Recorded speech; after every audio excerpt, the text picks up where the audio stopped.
beaucoup de retraités ont reçu cette lettre-là de Mme Adlani. Elle nous écrit en tant que candidate au poste de maire de Villepinte.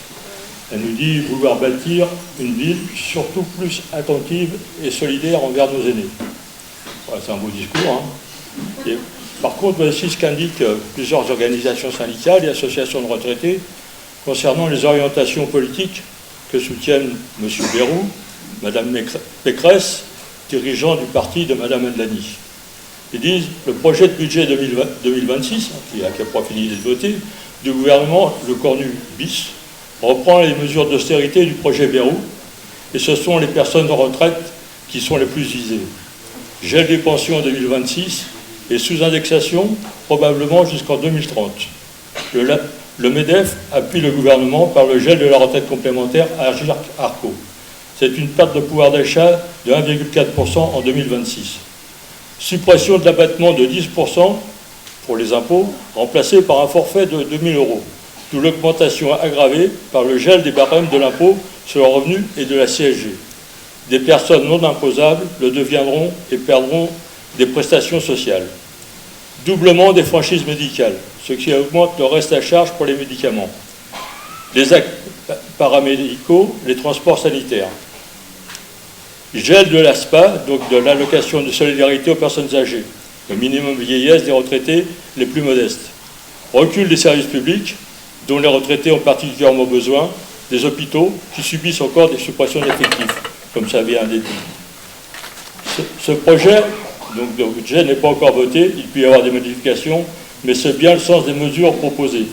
Les organisations syndicales et associatives n'acceptent pas cet acharnement contre les retraités, quand pendant le même temps, les plus riches continuent de s'enrichir outrageusement. Madame Adlani prétend mieux prendre en charge les seniors dans le domaine de l'habitat. Alors on a vu avec le béton partout, et pas les équipements publics, pas beaucoup. Donc, dans le domaine de la santé et des transports. Par exemple, pour la santé, elle ne dit rien de la fusion des hôpitaux Ballanger, Montreuil et Montfermeil. Hein, on vient de dire combien c'est dangereux.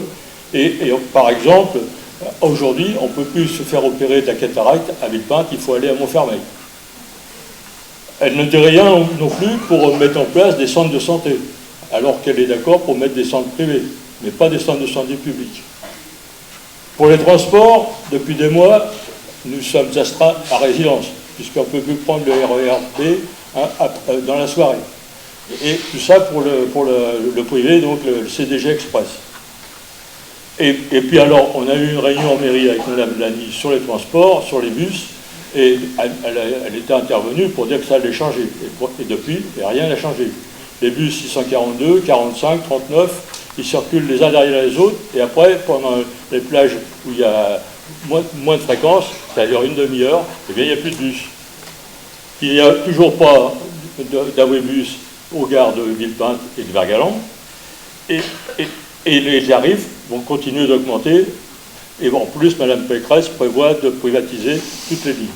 Donc, vous voyez, ce n'est pas du côté de Mme Adlani qu'il faut se tourner pour avoir une meilleure prise en compte de la situation des retraités. C'est bien vers Nelly Roland.